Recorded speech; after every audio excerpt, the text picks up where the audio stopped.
Di dalam mitologi Yunani kuno, menceritakan adanya Moirai atau para penentu takdir kehidupan manusia. Mereka digambarkan sebagai 3 dewi penenun kehidupan manusia. Dewi yang pertama bernama Kloto, artinya pemintal.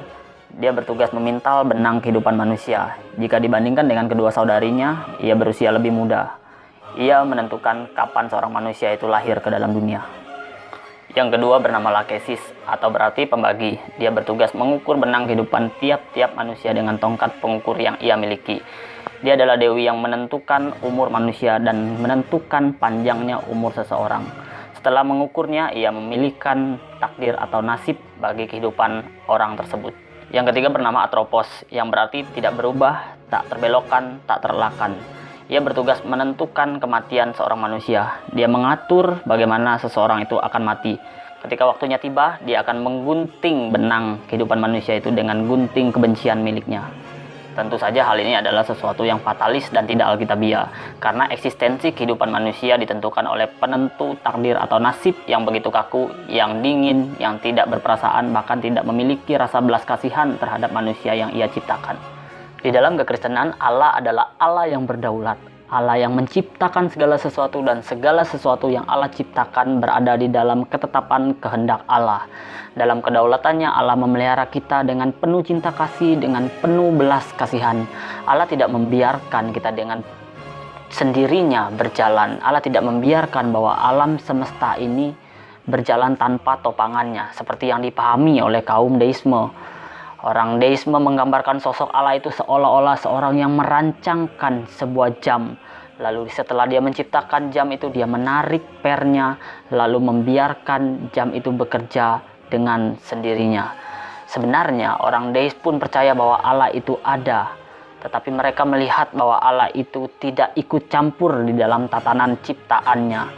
Sehingga ciptaannya berjalan dengan apa adanya, dan Allah tidak melihat dan tidak ikut terlibat secara langsung di dalam apa yang telah ia ciptakan.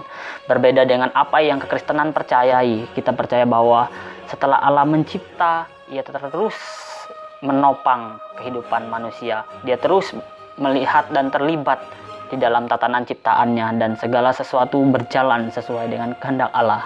Dalam sebuah dokumen yang teramat penting di dalam sejarah reformasi gereja pada tahun 1563 yang mengacu kepada otoritas firman Tuhan semata-mata, yaitu Katekismus Heidelberg, dalam pertanyaan nomor 27, apa itu pemeliharaan Allah menurut saudara? Dan Katekismus Heidelberg menjawab dengan sangat indah dengan menyatakan, kekuatan Allah yang maha kuasa dan yang hadir di segala tempat. Dengannya dia memelihara langit dan bumi serta semua makhluk seakan-akan dengan tangannya sendiri dan memerintahnya.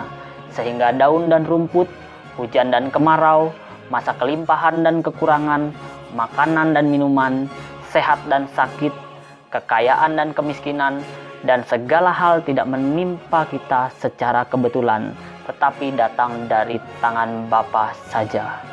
Dalam kitab Injil menjelaskan bahwa Allah memelihara hal-hal yang kelihatannya remeh. Allah memelihara bunga-bunga bakung di padang. Allah memelihara burung-burung di udara. Semuanya Allah pelihara.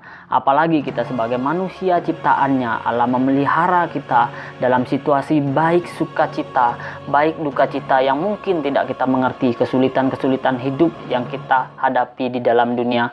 Tetapi kita percaya bahwa Allah berbagian di dalam segala aspek kehidupan kita. Soli Deo Gloria.